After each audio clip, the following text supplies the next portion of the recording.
She said she wished she never had me. I never forgot those words. My mother told me she wished she never had me when I was 12 years old. 15 years later, she cried as she watched me speak on a TEDx stage about how to turn trauma into purpose. My name is Emily Johnson. I'm 27 years old.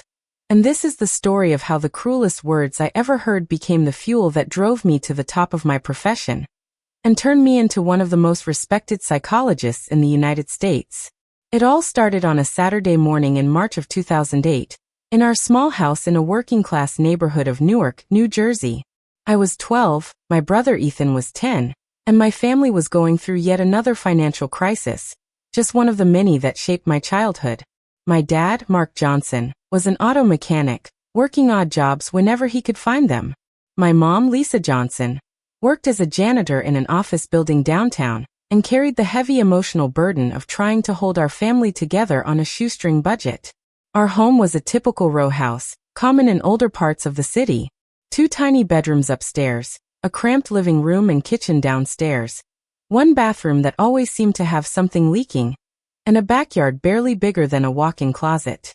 My mom tried to brighten it up with a few potted plants and plastic garden lights, but even as a kid, I could feel the weight of that space, the peeling yellowed walls, the constant smell of damp mixed with cleaning products. It was only years later, after I moved out, that I realized how suffocating it had been. That morning, I was sitting at the kitchen table, a scratched-up Formica table that served as our desk, our dining table, and sometimes even the place where my parents sat late into the night arguing about money. I was trying to finish my math homework while my mom ironed clothes on a makeshift board balanced between 2 chairs. Ethan was in the living room watching Saturday morning cartoons on our old 20-inch tube TV. The tension was thick. The day before, we'd received yet another electric bill with a shut-off notice, and my parents had fought until almost midnight about how to come up with the money. I heard everything through our paper-thin walls. My dad accusing my mom of overspending, my mom firing back that she barely had enough to buy groceries, and eventually both of them questioning whether it was even worth staying together anymore. These fights were as regular as the sunrise.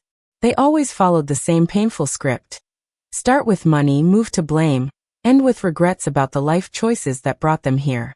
As the oldest child, I always felt this desperate need to hold things together, even if I didn't fully understand how impossible that task was. As I tried to solve equations on a half-used sheet of paper, I could hear the angry rhythm of the iron slamming against the fabric. My mom's movements were sharp, forceful, filled with a frustration that felt like it was about to burst. I knew the signs. It was one of those mornings when the safest thing to do was to stay small, stay silent, and hope it would pass. But then Ethan knocked over a glass of orange juice in the living room. The sound of it shattering against the hardwood floor was like a gunshot. My mom dropped the iron instantly and rushed in. I followed. And there he was, standing in the middle of a spreading puddle of orange juice, surrounded by sharp, glistening shards of glass. "Ethan!" my mom shouted, not out of fear he was hurt, but out of sheer exhausted rage. "How can you be so clumsy? That was part of the set we got for our wedding." Ethan burst into tears, not just from the scare but from the sheer weight of her anger. He sobbed, "I'm sorry, Mom, I'm sorry. I didn't mean to. I didn't see." I ran to the kitchen, grabbed the broom and mop, and hurried back to clean it up. It was instinct by then, always trying to fix things, to smooth things over. A survival skill that, years later, would become the foundation of my career. As I carefully swept the glass away, trying to shield Ethan from stepping on it, my mom kept going. "You kids have no idea how hard it is to keep this house together," she snapped, pacing back and forth. "Every glass, every plate, every piece of furniture in this house came with sacrifice. And you just break it, like it means nothing." "It was just an accident, Mom," I said quietly, almost whispering. By 12, I already knew that defending Ethan often meant turning her anger toward me instead. That's when she spun around, and I saw something in her eyes I'd never seen before. It wasn't just frustration. It wasn't even anger. It was something darker, deeper. A kind of hollow resentment that felt like it had been building for years. Her brown eyes, usually tired but soft, were now hard, like glass about to shatter. "You're always protecting him," she said, her voice dropping to that terrifying, calm tone that somehow felt more dangerous than yelling. But do you know what I think? I think you two are the reason my life is a living hell. If I could go back. She paused.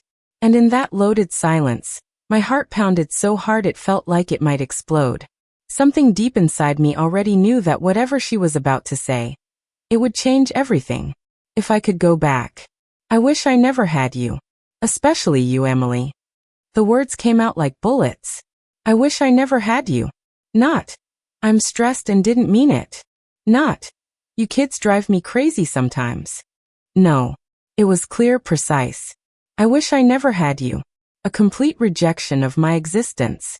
A wish that I had never been born. Time stopped. Completely. The TV went silent. The sound of traffic outside disappeared. Even my own breathing became inaudible. I stood there, broom in hand, surrounded by broken glass and sticky orange juice, hearing my own mother tell me that I was a mistake she wished she could erase. Ethan stopped crying. His eyes were wide with shock. Even at 10, he understood that something irreversible had just happened. The three of us stood there, frozen in that terrible moment, like a photograph capturing the exact second a family breaks apart. I felt something hot run down my cheeks and realized I was crying. But the tears were strange, silent, heavy, like my body was leaking pain without making a sound. My throat locked up completely. I couldn't swallow. I couldn't speak. My hands started shaking so violently that the broom slipped from my grip and hit the floor with a hollow thud. Emily, my mom started, maybe realizing the horror of what she'd just said. But I couldn't stay there another second.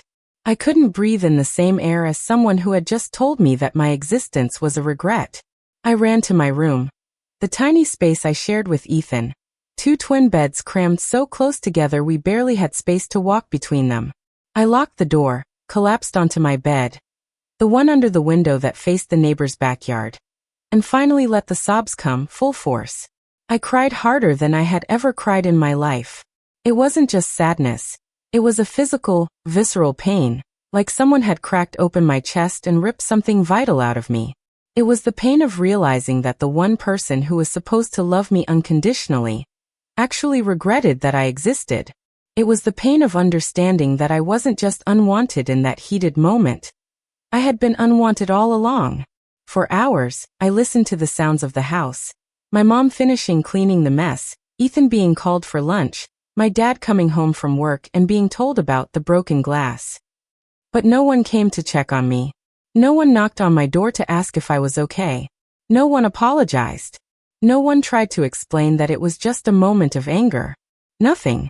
It was in that small, stuffy bedroom, laying on a mattress with faded sheets and a pillow that always smelled like damp, that I made a decision that would change the course of my life forever.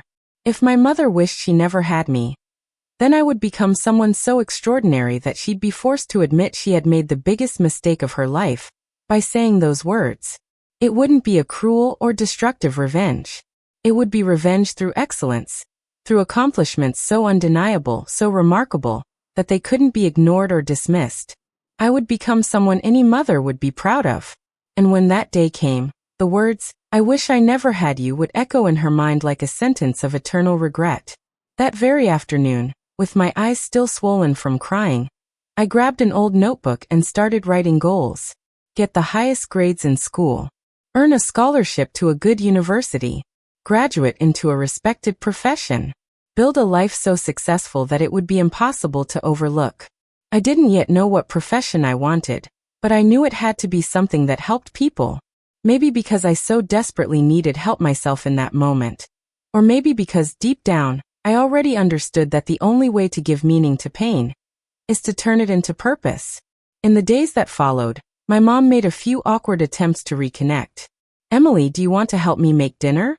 Or Emily, let's watch TV together. But she never actually apologized. Never acknowledged how cruel her words had been. Never tried to repair the emotional damage she'd caused. And in some ways, that was even worse than the original moment. It was like she expected me to just forget it. Like we could go back to normal, as if nothing had happened. But I couldn't forget. Those words were branded into my soul, seared there like iron. I wish I never had you. I heard them in my head when I woke up, when I went to sleep, when I did my homework, when I ate. Ethan, for his part, seemed genuinely uncomfortable with the tension that now filled the space between me and my mom. He was just a kid, trying to navigate emotions that were way too big for his little heart to hold. Sometimes he tried to convince me to make up with Mom. Other times I could tell. He felt guilty. Guilty for knocking over that glass. Guilty for being the accidental trigger. Emily, Mom didn't mean it, he told me one night as we lay in our twin beds, staring at the ceiling in the dark. She was just really mad about the glass.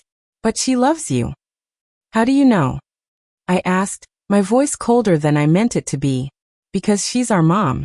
Moms love their kids. I wanted to tell him that not all moms love their kids the way they should. That some mothers are capable of cruelties you can't imagine. That unconditional love is a beautiful idea. But it doesn't always show up in real life.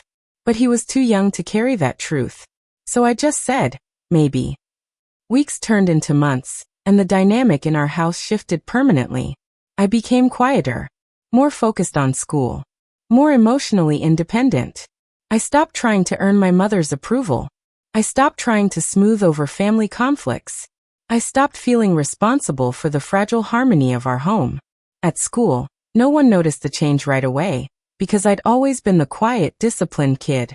But over time, my obsession with achievement became something even the teachers couldn't ignore. I did every assignment with military-level precision. I joined every after-school program.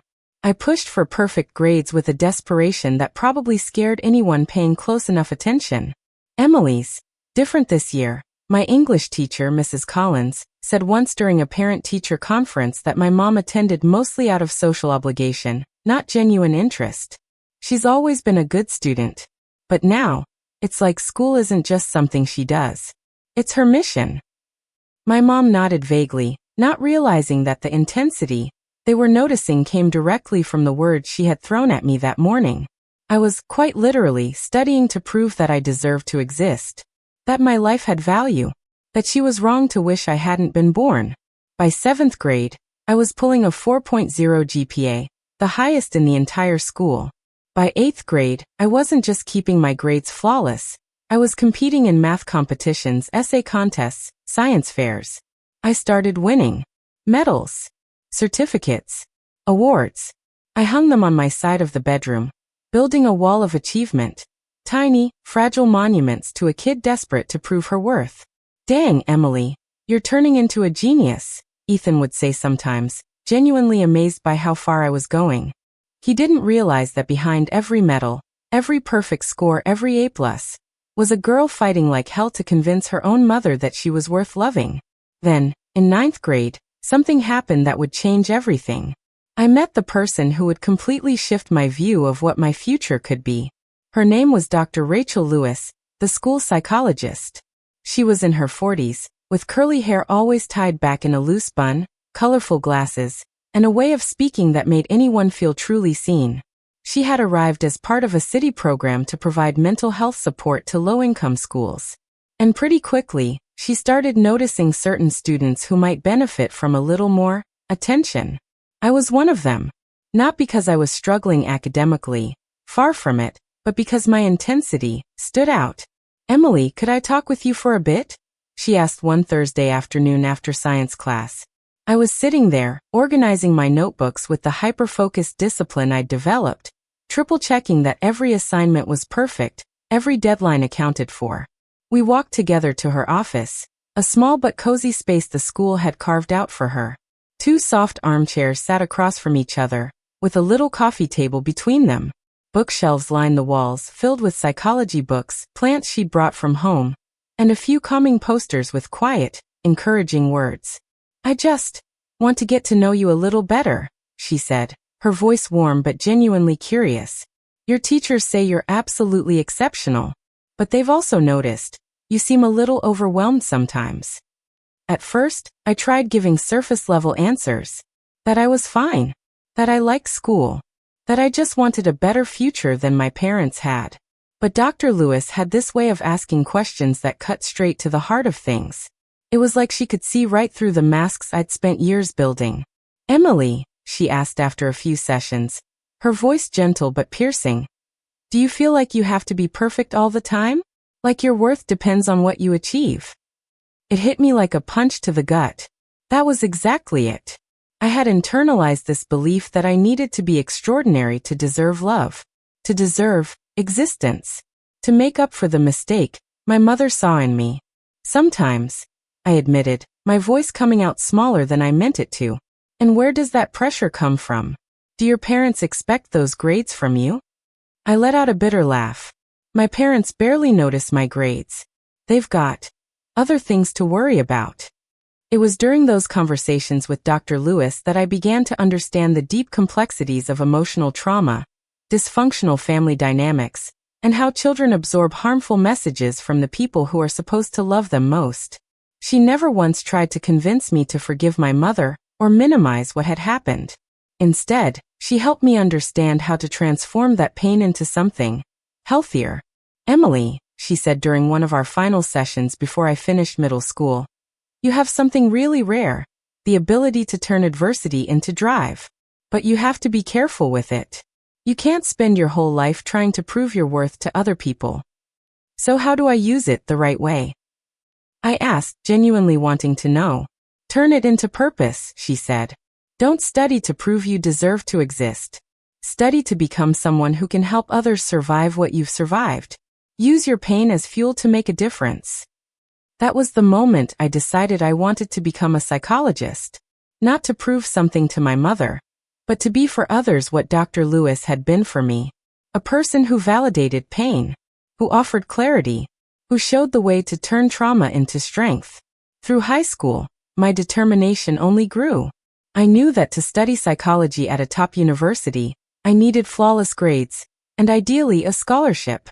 My family definitely couldn't afford college. I woke up every day at 5 a.m. to study before school. I kept a strict workout routine to manage the anxiety that had become my constant companion. Weekends were spent reviewing notes, doing extra assignments, and practicing for exams. My bedroom transformed into an academic bunker. Mind maps taped to the walls, piles of library books stacked everywhere, and a giant calendar meticulously tracking every deadline, every goal. At home, things with my mom stayed polite but distant. We were civil. Good morning. Good night. But there was a heaviness between us. A coldness that everyone could feel, but no one ever dared name.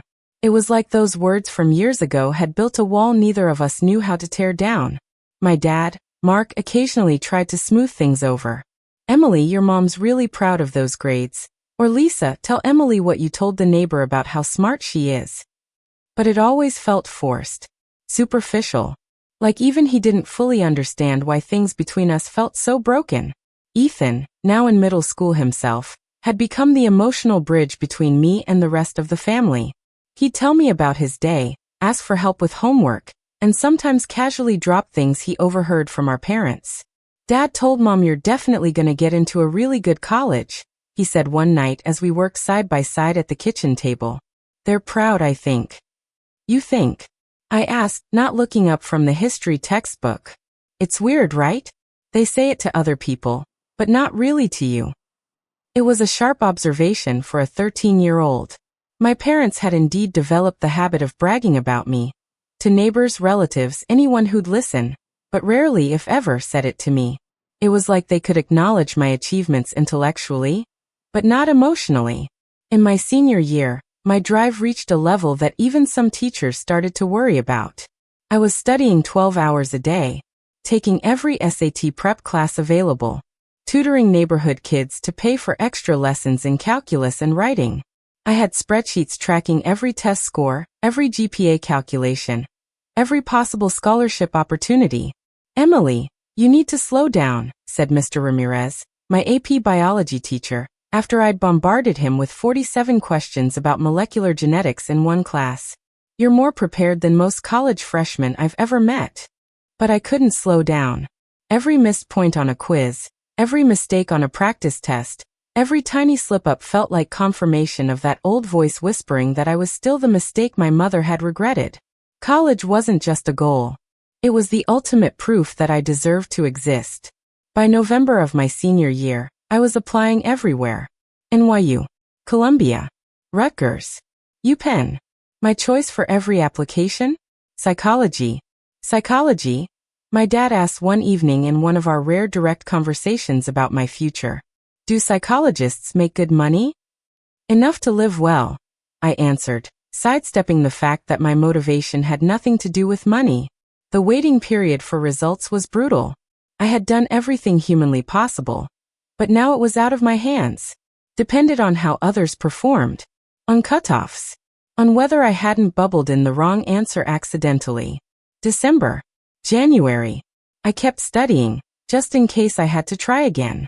But there was this anxiety that gnawed at me constantly. I slept terribly, ate almost nothing. I felt like I was living right on the edge of a cliff. Then came February. First, the SAT results, a 1540. Top 2% in the nation. Then the email from NYU. Congratulations. You've been accepted. Full scholarship. Then Rutgers. Accepted with honors. Top of the applicant pool. And then Columbia. Accepted. Second in your class. Full ride. I saw my name on that Columbia acceptance letter while sitting at the computer in the corner of the public library because we didn't have internet at home. And for a moment, I couldn't even breathe.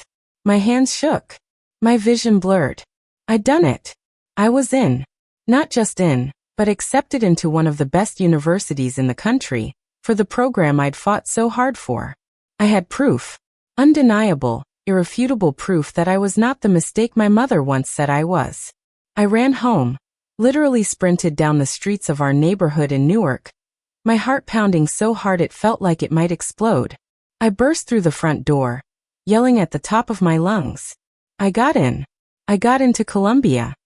My family was in the living room watching some random Sunday afternoon game show. My dad was the first to react. He jumped off the couch with a huge grin. Emily, are you serious? Columbia. Second place. Psychology, I confirmed, still breathless from running.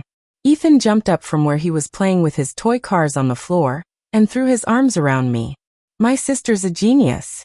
But it was my mom's reaction that I was waiting for and dreading the most. She stayed seated on the couch for a few seconds, looking at me with an expression I couldn't quite read. Her eyes filled with tears, but she didn't say anything right away. Mom, I asked, my voice loaded with a hope I couldn't quite name. Emily, she finally said, standing up slowly. I always knew you were special. They were words of pride, the kind of words every daughter wants to hear. But buried in them, there was something else. A rewriting of history. A subtle attempt to pretend she had always believed in me. As if that awful day, those devastating words had never been spoken. Thank you, I replied because honestly, I didn't know what else to say. That night, we had a small celebration. My dad went out and bought pizza and soda, a rare treat in our house, and we spent the evening talking about my future in college. My mom even suggested that they would find a way to help me financially, even though we all knew that was practically impossible. But the whole time, I felt detached. Like I was watching the scene from outside my own body. I had achieved the first part of my plan. Undeniable, irrefutable intellectual success. Now came the second part. Becoming such a respected professional that no one could ever question my worth again. In March of 2014, at 18 years old, I officially started as a psychology major at Columbia University in New York City. The campus was both intimidating and inspiring. Towering buildings, libraries that seemed endless, state-of-the-art research labs, and an atmosphere that buzzed with academic energy. For the first time in my life, I felt like I was exactly where I belonged. My first day was a whirlwind of nerves and determination. I woke up at 5 a.m., took the train from Newark into the city, a commute that took nearly 2 hours door to door, and walked into my first class with the distinct feeling that my real life was finally beginning. I wasn't just Emily, the unwanted daughter from a struggling family. I was Emily Johnson, psychology student at Columbia University. The next 5 years were a roller coaster of academic challenges, personal growth, and professional discovery that would reshape everything I believed about myself and the world. In that first year, I experienced the cultural shock that hits every low-income student walking into an elite institution. Most of my classmates were from wealthy families, kids who'd gone to private schools, spoke multiple languages, and had traveled the world. They had cultural capital I didn't even know existed. But instead of feeling intimidated, that difference just fueled me even more. I kept the same obsessive discipline I developed in high school. First one in the library, last one out. Always sitting in the front row, asking questions that went beyond the syllabus. Showing up at professors' office hours, not because I needed help, but because I wanted deeper discussions. Emily, your thirst for knowledge is contagious, said Dr. Elizabeth Carter, my neuropsychology professor, after a particularly intense lecture on brain plasticity.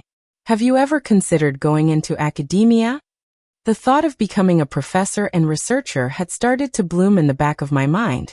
But my main focus was still clinical psychology. I wanted to work directly with people, especially kids and teens growing up with the same kinds of emotional scars I carried. In my second year, I joined a research lab led by Dr. Henry Walker, one of the top experts in childhood trauma in the country. He was in his mid-50s, with silver hair, and the kind of deep, thoughtful voice that made everything sound important. His lab specialized in studying the neurological impact of emotional trauma in children, using brain imaging to understand how negative experiences shape neural development. Emily, I read your research proposal on parental emotional neglect, he said in our first meeting. It's incredibly solid work. But I get the sense there's something personal behind your interest in this topic. I hesitated. Sharing my story meant exposing wounds I usually kept hidden. But there was something about the way he asked, no judgment, just genuine curiosity, that made me feel safe enough to be honest. When I was 12, I said quietly, my mom told me, she wished she never had me. I want to understand how words like that shape a child's emotional development. He sat in thoughtful silence for a moment. Processing. I understand. And how do you think that experience has affected you? It made me obsessively determined to prove my worth, I said. But it also gave me a perspective on emotional pain that not everyone has. I think, maybe it can be useful to help others. Exactly, he nodded. Your personal experience can become one of your greatest assets, as long as you process it properly and make sure it doesn't become a blind spot. Working with Dr. Walker, I learned not just how to do academic research, but how to transform personal pain into professional expertise. For 2 years, we studied dozens of cases of children who had experienced various forms of emotional neglect. The results were both fascinating and heartbreaking. We discovered that harsh, cruel words from parents have measurable neurological effects, impacting the areas of the brain responsible for emotional regulation, self-esteem, and the ability to form healthy relationships. But we also discovered that these changes aren't permanent. With proper intervention, therapy, and most importantly, emotional support, kids who had experienced trauma could develop extraordinary resilience. Emily, Dr. Walker said one afternoon as we analyzed data, what you're doing here, you're documenting scientifically what you've lived. That makes your research not just valuable, but powerful. Our research resulted in 3 published papers in national psychology journals and 1 presentation at an international psychology conference in Toronto. For an undergraduate student, it was a portfolio that started turning heads in the academic world. By my 3rd year, I started clinical internships. My first was at a university-run community clinic serving adolescents with behavioral issues. It was my first real experience as a therapist, and I quickly realized I had a gift for it, especially with teens who had been labeled as difficult by other professionals. Emily has something special, my supervisor, Dr. Carmen Miller, said after a few sessions. The way these kids open up to her, it's rare. She sees past the behavior and connects with the pain underneath. One of the clients who impacted me the most was a 14-year-old girl named Sophia. She'd been brought in by her parents for aggressive behavior, both at school and at home. During our first sessions, she was hostile, guarded. She barely spoke, answered in grunts or monosyllables, and sat in the chair with her arms crossed, body tense, ready to fight the world. But there was something in the way Sophia avoided my gaze, the way her hands trembled slightly whenever she talked about her family, that felt achingly familiar. I recognized it. I had been that kid, the one who masked pain with defiance. There was hurt behind the anger, vulnerability beneath the walls. Sophia, have you ever just wanted to disappear? I asked during our 5th session. It wasn't a textbook question. It wasn't part of the protocol. It came from somewhere deeper, from my gut, from my own scars. She froze. Her eyes flicked up to meet mine, startled. For a brief moment, her entire mask of hostility shattered. How do you know? She whispered. Because I felt that way too. That was the turning point. Slowly, Sophia began to open up. She told me how invisible she felt at home. How the only time her parents really noticed her was when she did something wrong. How deep down, she believed there was something broken in her. Something fundamentally defective. Her aggression wasn't random. It was a desperate attempt to be seen. Even if it meant being seen for the wrong reasons. We worked together for 6 months, and her transformation was nothing short of remarkable. She learned how to express her emotional needs in healthy ways. Her parents were coached on how to give her positive attention, how to see her beyond her behavior. Slowly, the entire family developed healthier, more functional ways to communicate. Emily, the work you've done with Sophia, it's exceptional, Dr. Carmen told me during one of our supervision meetings. You got to the heart of the issue faster than most seasoned therapists I've worked with. That kind of success, it lit something inside me. It was a satisfaction deeper than any academic award I'd ever won. This was what I was meant to do. To take my own pain and use it as a tool to help others out of theirs. In my 4th year, I interned at a nonprofit in Brooklyn that served kids living in extreme poverty and crisis situations. It was emotionally grueling. Cases of abuse, severe neglect, trauma that made even my own story feel small by comparison. But it was also profoundly rewarding. Every day, I witnessed how powerful psychology could be when delivered with both competence and compassion. It was at this nonprofit that I met Dr. Richard Morales, a psychologist in his mid-40s who would become one of my most important mentors. He'd spent over 2 decades working with traumatized children, and carried a kind of practical wisdom that perfectly complemented my academic training. Emily, he told me one afternoon over coffee, you have the potential to become one of the best therapists of your generation. But there's something you need to be careful about. What? I asked, genuinely curious. You chose this field for deeply personal reasons. That's not a bad thing. It's actually part of what makes you so good at this. But I've noticed, you have this compulsive need to prove yourself, to prove your competence. And if you're not careful, that can become a problem. How so? I asked, leaning in. You don't have to save every broken child to validate your own story, he said, looking at me with a kindness that was firm but unflinching. You're already enough. You don't have to carry the weight of the entire world to prove that. His words hit deeper than almost anything anyone had ever said to me. Because he was right. There was a part of me still trying to heal my 12-year-old self. The girl who'd once stood in a puddle of broken glass, hearing her mother say she wished she'd never been born. And while that wasn't inherently wrong, it needed to be conscious, managed, or it would eat me alive. By the 5th and final year of college, I was ready for my capstone thesis. I chose a topic that reflected my entire journey: resilience in adults who experience childhood emotional neglect, protective factors and therapeutic strategies. It was a synthesis of everything I'd learned, academically, clinically, and personally. I interviewed 30 young adults who had grown up with significant emotional neglect. I analyzed what had helped them develop resilience, and what therapeutic strategies had been most effective in their healing. The findings were both validating and humbling. Across the board, the most resilient participants had 3 things in common. They had at some point found at least one adult who believed in them. They had channeled their pain into something constructive, whether it was academics, art, activism, or work. And they had managed, through therapy or self-reflection, to craft a meaningful narrative about their trauma. Emily, this is master's thesis quality, said my advisor, Dr. Sylvia Martin, as she flipped through the draft. Have you considered graduate school? I had. In fact, the thought had never really left me. Pursuing a master's and then a doctorate wouldn't just make me a good therapist. It would make me undeniably, inarguably exceptional. It would be the final proof that I was worthy, not just to others but maybe, finally, to myself. I began preparing for graduate applications in my final semester, studying for the GRE, writing research proposals, and drafting a personal statement about my vision for trauma-focused clinical interventions. My proposal centered on developing an early intervention therapeutic protocol specifically for children experiencing parental emotional neglect. In December of 2018, I graduated magna cum laude, second in my class.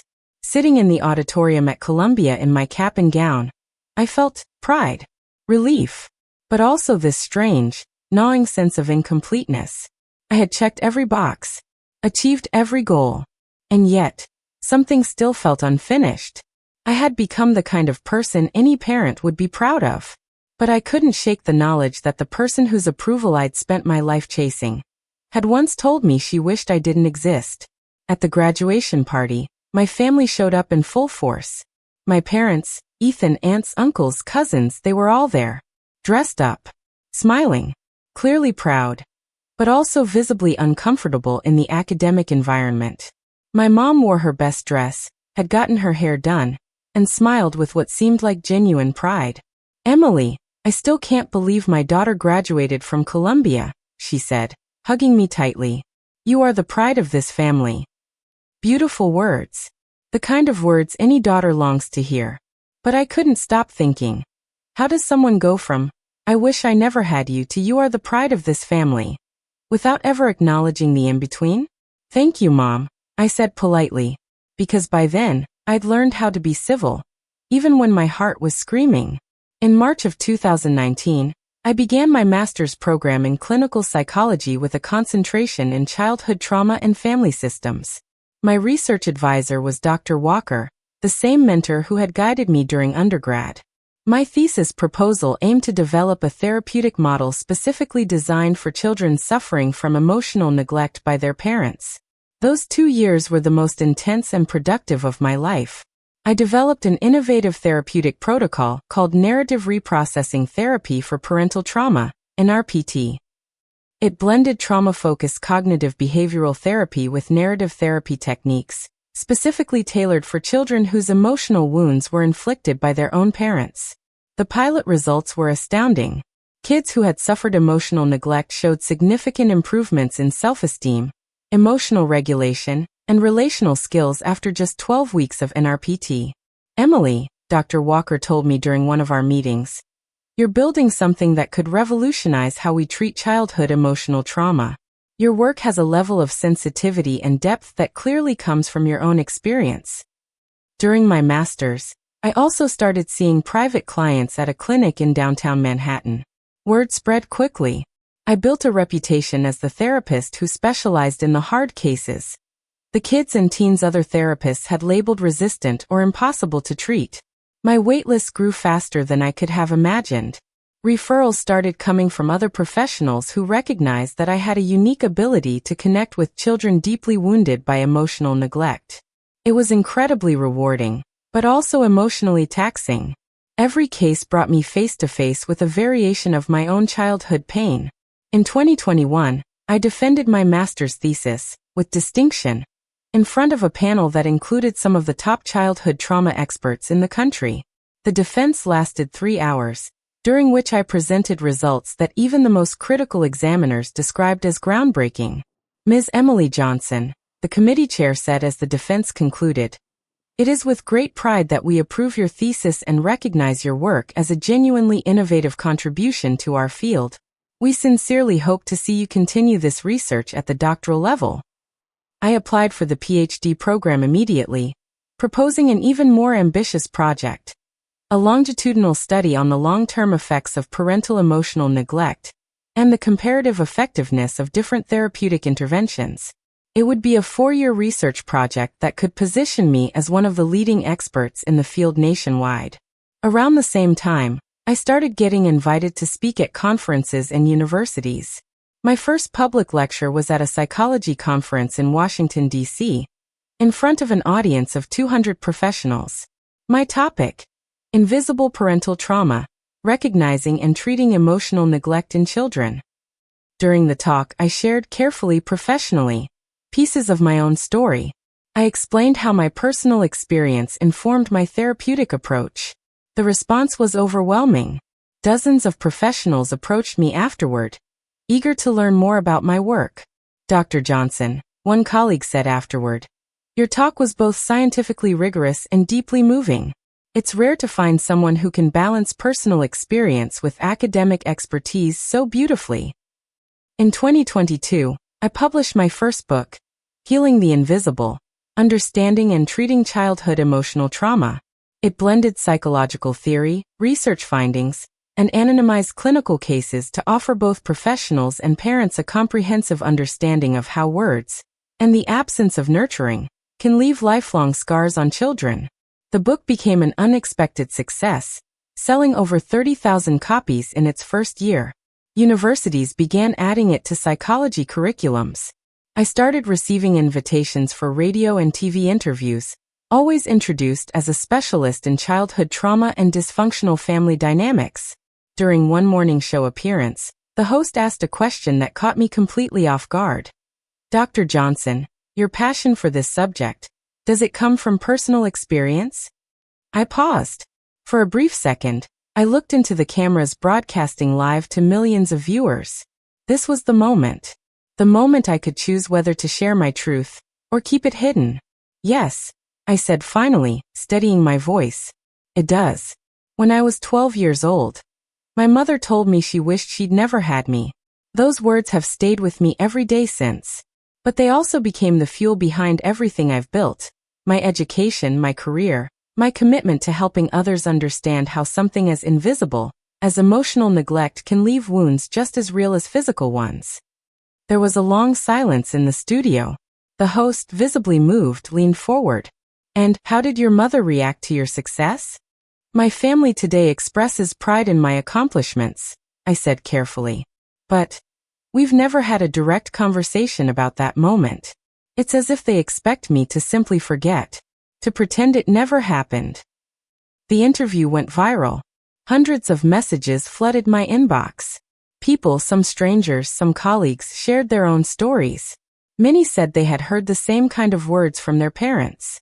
Others were parents themselves, admitting they'd said things they deeply regretted, and were now searching for ways to repair the damage. But the message that hit me the hardest came from a 16-year-old girl. She wrote, Dr. Johnson, my mom said things like that to me too when I was little. Seeing that you turned that pain into something powerful, it gives me hope. Hope that I can heal. And maybe help others one day too. In 2023, I got the invitation that would change everything. A TEDx talk titled, Turning Trauma into Purpose: How to Heal Invisible Childhood Wounds. The event would be held in New York City, at the Brooklyn Academy of Music, in front of 1,500 people, with a live stream that could reach millions. It was by far the largest platform I had ever been given to share my message. I spent 2 months preparing. I hired a speaking coach. We fine-tuned every sentence, every pause. The TED format was strict, 18 minutes, no more.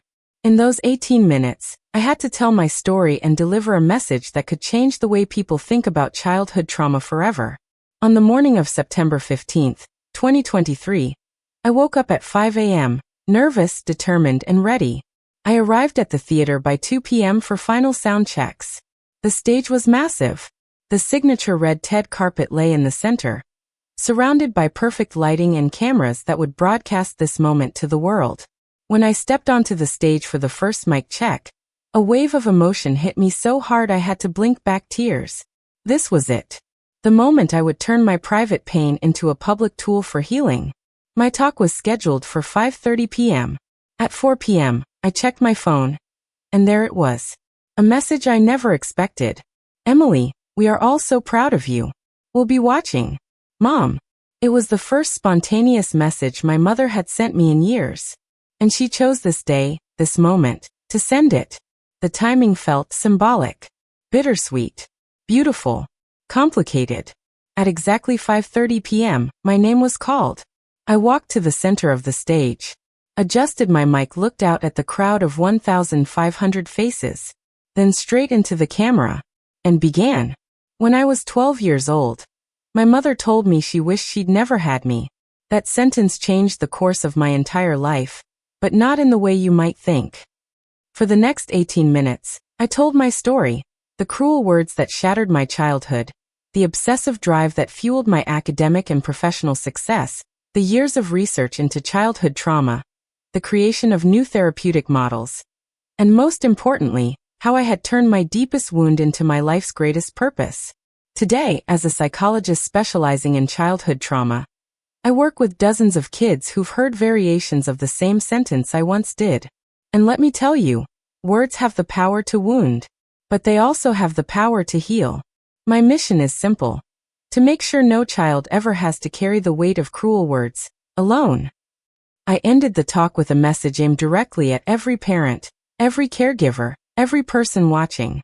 If you've ever said something cruel to your child, know this: it is never too late to apologize. It is never too late to repair the damage. And if you are someone who was wounded by words in your childhood, remember, that wound can become your greatest source of strength, of purpose, of transformation. Perfeito. Aqui está a adaptação completa desse trecho para os Estados Unidos, mantendo toda a força emocional, a cultura americana e o encerramento digno e poderoso dessa jornada. The standing ovation lasted 3 full minutes. I could barely hold back the tears. Scanning the audience, I saw people openly crying, including men who, in any other setting, would never dare show emotion so publicly. It was clear that my story had struck something raw, something deeply buried. In so many. Backstage, dozens of people approached me, eager to share their own stories. One woman, maybe in her 60s, came to me with tears streaming down her face. "Dr. Johnson," she said, her voice trembling, "I said horrible things to my daughter 30 years ago, and I've never apologized. As soon as I leave here today, I'm calling her." A man in his 40s told me, "When I was 8, my dad told me I was a mistake. I've spent my whole life trying to prove he was wrong, but I've never really processed that pain. Your talk, it showed me that I can turn that into something meaningful. I can change the story." The talk went online a week later and exploded. Within a month, it had over 2 million views on YouTube. Thousands of comments poured in. Stories of childhood wounds, of parents apologizing publicly to children they'd hurt, of people finally understanding how invisible wounds can last a lifetime. I started receiving invitations to speak in other countries, to contribute to documentaries about childhood trauma, and to write a second book. This time focused on how parents can heal the emotional damage caused by cruel words. But the message that mattered most came 3 days after the talk went viral. My phone rang. 8 p.m. on a Tuesday. Caller ID: Mom. Emily. Her voice was familiar, but there was something in it I hadn't heard in years. A kind of fragility. "Hi, Mom. Sweetheart. I watched your talk. I watched it 5 times. There was silence. Just the sound of her breathing, uneven, shaky, on the other end. Emily, I need to ask you for forgiveness. For those terrible words I said to you when you were a child. For never acknowledging how wrong I was. For letting you carry that weight, all by yourself, for so many years." Tears flooded down my face. Tears I had held back for 15 years. The tears of a 12-year-old girl who had finally, heard the words she'd needed her entire life. "Mom," I began, but she cut me off. "No. Let me finish."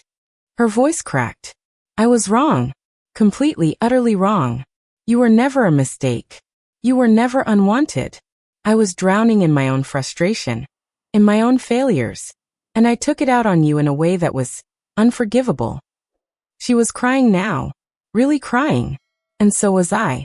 "Emily, you've become an extraordinary woman, a brilliant professional, someone who's dedicated her life to helping others. And you did all of that, in spite of me, not because of me. I wasted years of your childhood trapped in my own emotional immaturity. Mom, thank you. Thank you for saying this." I managed through sobs. "You have no idea how long I've waited to hear these words." "I know," she said softly. "I can't undo what I said. I can't rewind time and be the mother you deserved. But I need you to know, watching your talk, it was the proudest and most ashamed I've ever felt at the same time. What do you mean? Proud, because my daughter is an extraordinary human being who is changing lives. And ashamed, because I realize now, I almost destroyed that person with my words. We talked for 2 hours that night. The most honest, raw, vulnerable conversation we had ever had. She shared with me things I'd never heard before, about her own childhood, her own traumas, the things that shaped her into someone who didn't know how to love properly. It didn't excuse what she said, but it gave me context. It gave me her humanity. Emily, she said softly as the conversation wound down. Can I ask you for something? Of course. Can you recommend a therapist? I think it's time I worked on my own stuff. I want to be a better mother, even if it's late. I gave her the name of a colleague who specialized in family systems therapy, and months later, I found out she'd committed fully to the process. A 55-year-old woman, finally brave enough to face her own demons, to change. In the months that followed, something beautiful began to happen. Our relationship started to heal. Not perfectly, not overnight. Wounds that deep take time to fully close. But something shifted. Honesty replaced silence. Accountability replaced avoidance. And then in December 2023, came the moment that would crown my professional journey. I was awarded the National Psychology Award, the highest honor given by the American Psychological Association, reserved for professionals whose contributions have transformed the field. The ceremony was set for December 20th, 2023, in Washington, D.C. My entire family flew out to be there. My mom, my dad, Ethan, now 25 and an engineer. Even some aunts and cousins who hadn't seen me in years made the trip. Standing on that stage, holding that award, I looked out into the audience straight at my family, and I said, this award isn't just mine. It belongs to every child who's been wounded by words and has found a way to turn that pain into strength. It belongs to every family who's had the courage to confront their mistakes and to seek healing. And most of all, it belongs to my mother, who had the courage to apologize and who taught me that it is never, ever, too late to repair emotional wounds. I saw my mom crying in the crowd, but for the first time, they were the right kind of tears. Not guilt alone, not shame alone, but pride, and growth, and healing, all tangled together. Later that evening, at the dinner celebration, my mom walked up to me. Her face. I will never forget that expression. A mixture of love, regret, gratitude, and something else. Something new. Emily, can I say something? She asked. Of course, Mom. When you were little, I told you that I wished I'd never had you. She paused, swallowing hard. Today, standing here, seeing the woman you've become, I need you to hear the opposite.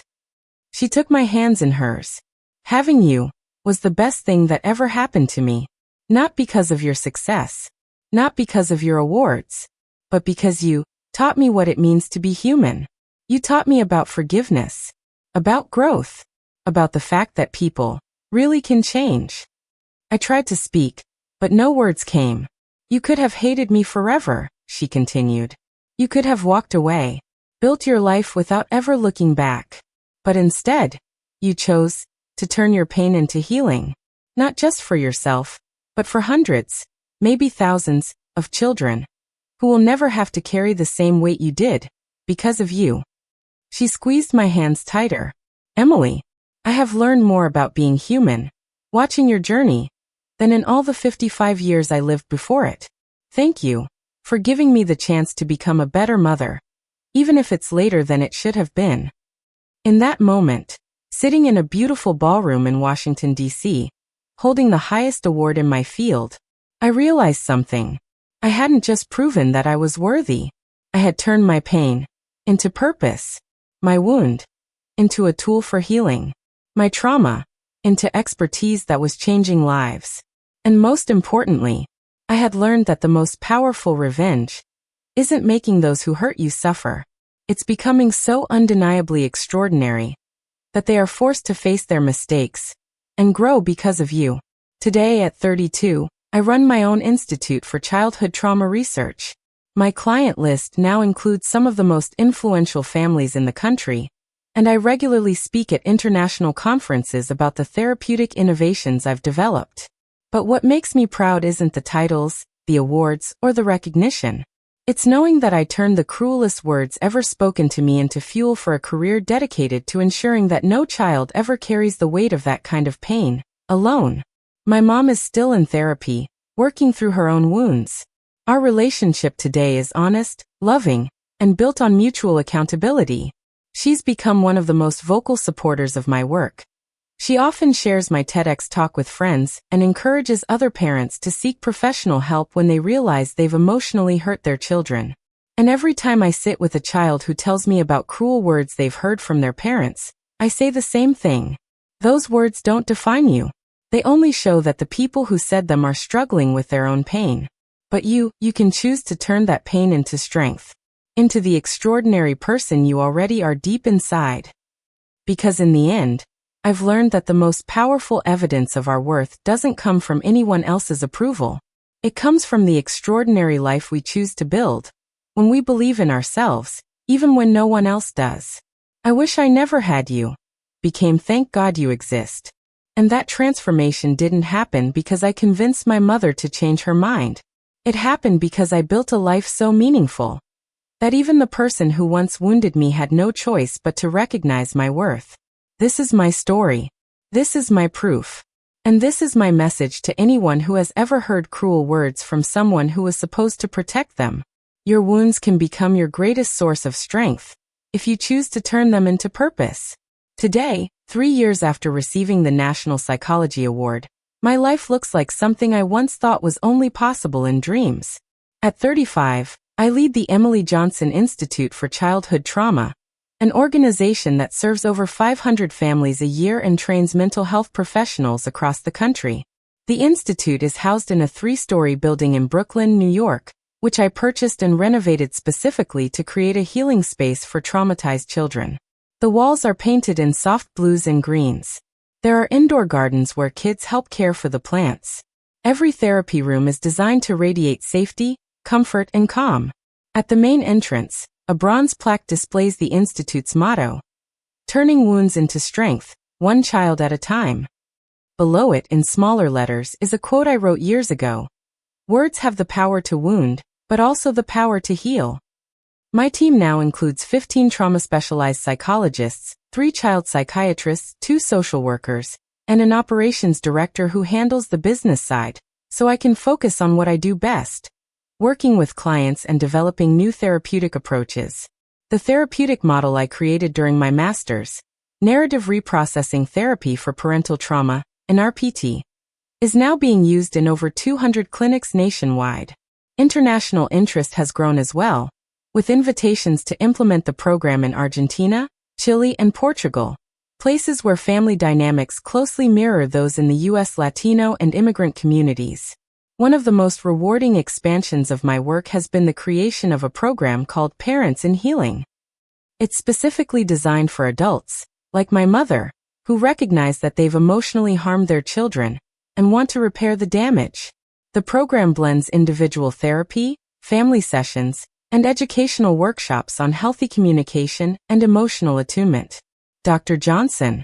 I never imagined that at 50, I'd be learning how to be a mother all over again, said Carla, a corporate executive who enrolled in the program after her teenage daughter attempted suicide following years of relentless academic pressure. But thanks to your program, I've learned that my daughter doesn't have to be perfect to be worthy of my love. Stories like Carla's are what keep me grounded in my mission.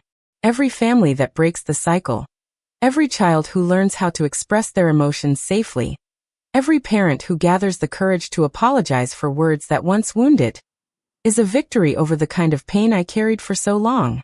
My daily routine is demanding, but profoundly fulfilling.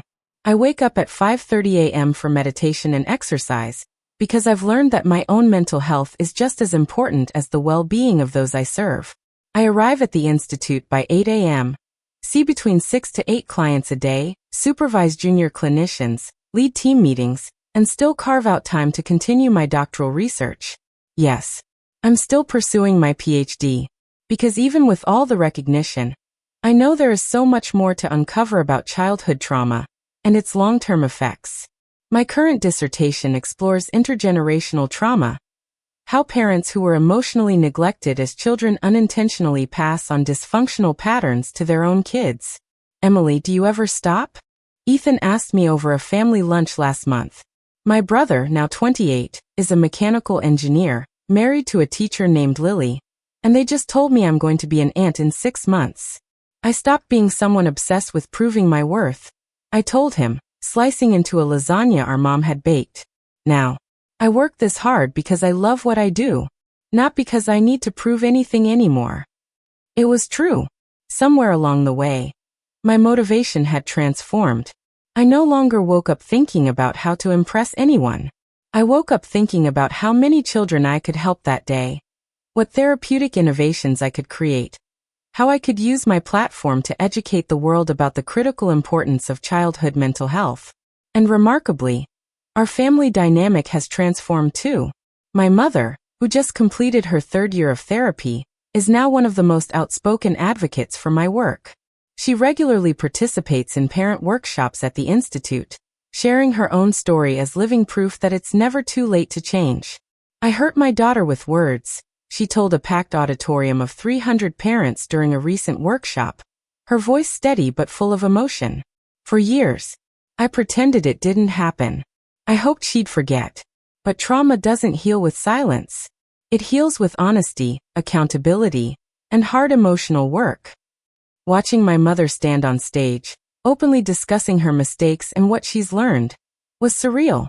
The same woman who once told me she wished I didn't exist, now dedicates part of her life to helping other parents avoid making the same mistakes she did.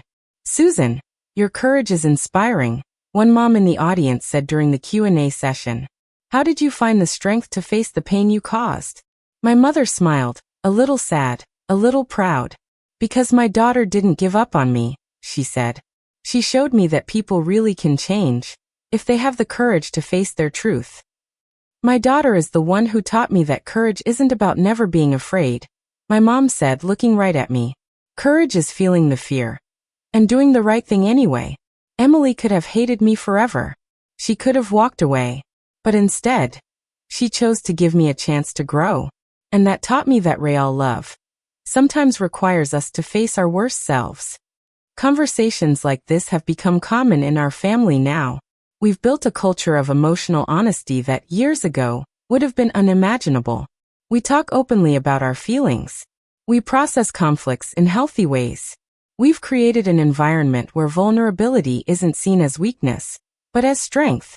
Even my dad, Mark, who'd always been the quiet one, the emotionally reserved one, went through a transformation of his own. He started attending a men's emotional wellness group, learning how to develop emotional intelligence. And through that, he uncovered how much of his discomfort with difficult conversations came from his own unprocessed childhood trauma. Emily, your old man is learning how to talk about feelings at 58, he told me with a shy smile during one of our recent phone calls. Who would have thought that it'd be my psychologist daughter who'd teach me it's okay for a man to cry? These family transformations have been crucial to my own healing. For years, I carried anger and resentment that drained so much emotional energy.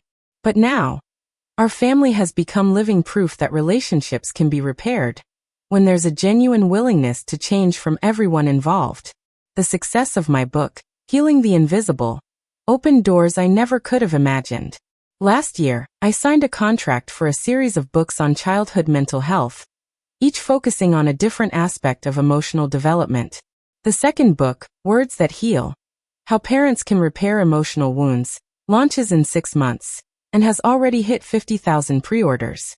I also launched a weekly podcast called Conversations That Heal, where I interview mental health experts, parents who've overcome family challenges, and young adults who've transformed childhood trauma into purpose. The podcast now has over 200,000 regular listeners and has become an important platform for destigmatizing therapy and normalizing conversations around mental health. One of the most powerful episodes was with Sophia, the 14-year-old girl I worked with during my undergraduate internship, who is now 22 and studying psychology at NYU. During our conversation, she reflected on how our therapy together had completely reshaped not just her behavior, but her entire self-perception. Dr. Johnson, you were the first adult who really listened to me, without judging, Sophia said during the recording. When you asked me if I'd ever wanted to disappear, it was like, finally, someone understood my pain. That changed everything.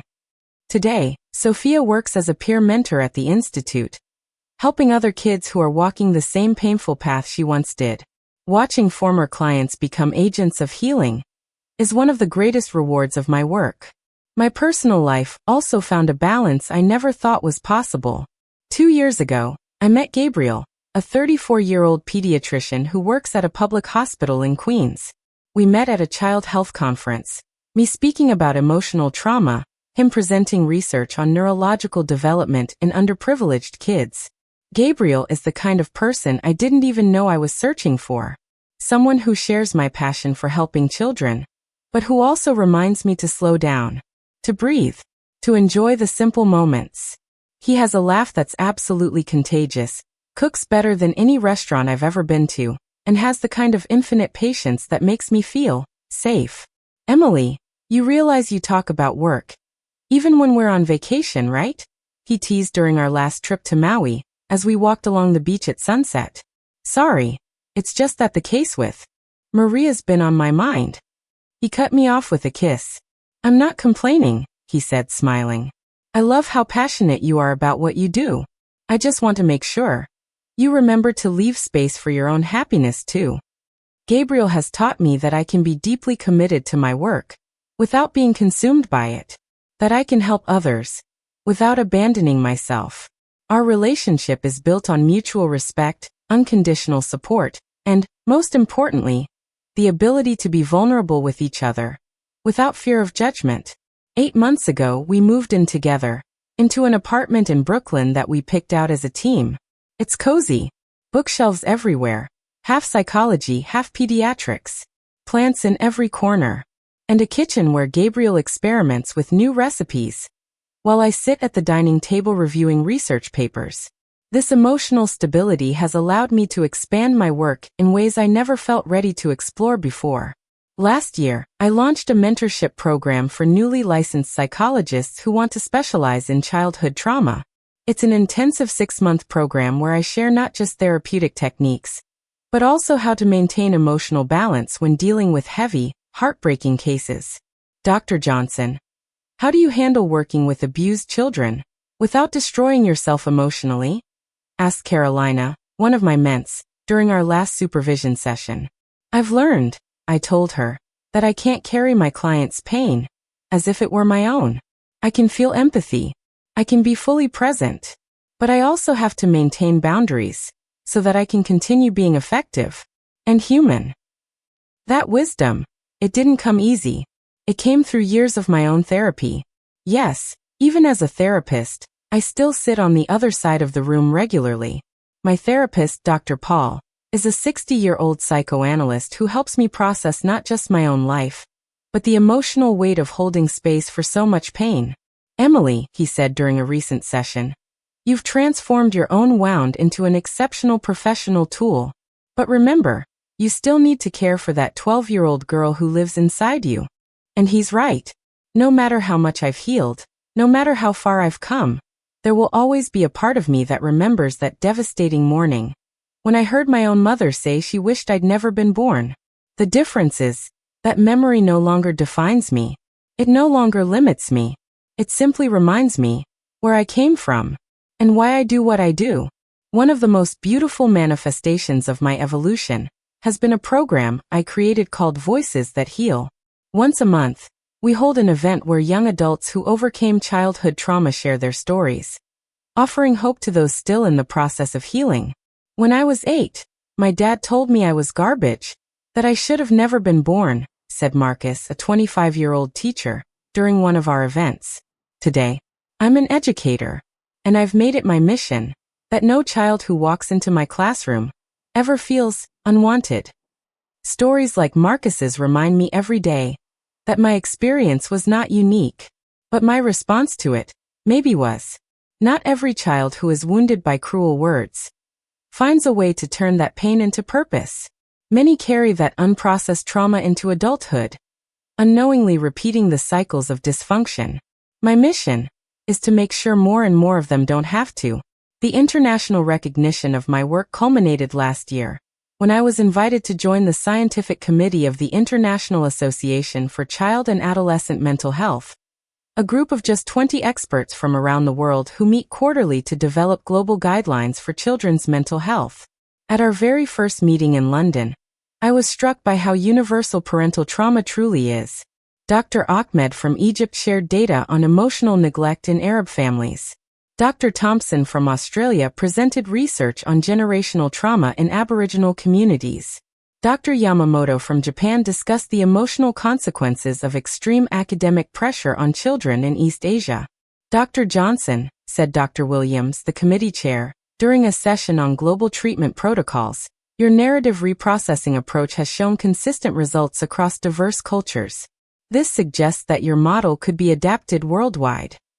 Sitting in that room, helping shape mental health policies for children around the globe, I couldn't help but reflect on the extraordinary journey that brought me there. 15 years ago, I was a wounded teenager, studying obsessively just to prove I deserved to exist. And now, I was sitting among the world's top experts, consulting on how to heal wounds just like mine. But maybe, the most meaningful moment of the past few years wasn't in London, or at an award ceremony, or on a TEDx stage. It came in the form of a letter. A handwritten letter from a 12-year-old girl named Emma, who was participating in our family therapy program. Dr. Emily. It began in careful, slightly shaky handwriting. My mom brought me here because she said mean things to me when she was mad. But after some sessions, she said sorry and told me she loves me a lot. Thank you for helping my mom be a better mom. Now she talks to me kindly even when she's stressed. I cried when I read it. Real, uncontrollable tears of gratitude. Because Emma, at 12, was getting what I didn't get until I was 27. A real apology, an acknowledgement of the hurt. And most importantly, the chance to grow up in a family learning how to communicate with love, even in hard moments. If I could go back in time, to that 12-year-old girl sitting alone in her room, crying after hearing her mother say, "I wish I never had you," I would tell her, "Emily, this pain you feel? It's going to become your greatest strength. One day, you will take this experience and use it to heal not just yourself, but hundreds of other children. Your wound is going to become your purpose." And I would tell her something else. One day, your own mother will apologize. She'll admit she was wrong. She'll become your partner in helping other families heal. Your story, it won't end with trauma. It will end with healing, with redemption, with purpose. Today, when I sit with a child who tells me about the cruel words they've heard from their parents, I don't just feel clinical empathy. I feel a visceral connection, a total, embodied understanding of that pain.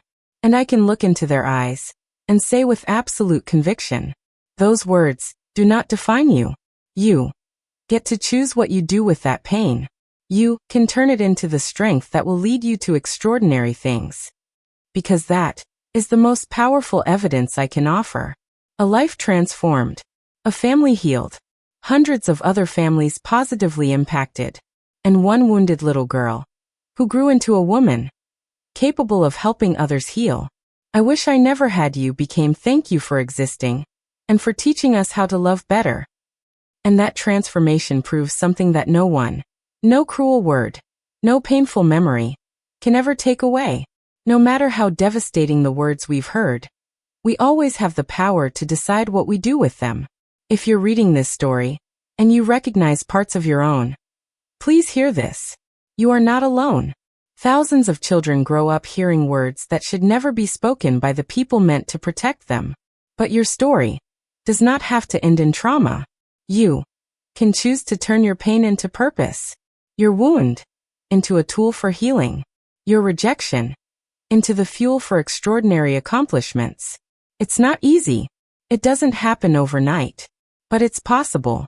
And to the parents reading this, who recognize that they have hurt their children with words. It is never, ever too late. It's never too late to apologize. Never too late to seek help. Never too late to learn a better way to communicate, to parent, to love. Your children need to hear that you were wrong, that they are loved, that they are worthy, that they deserve to exist. Because words, yes, they have the power to wound, but they also hold infinite power to heal. This is my evidence. This is my revenge. And this is my victory.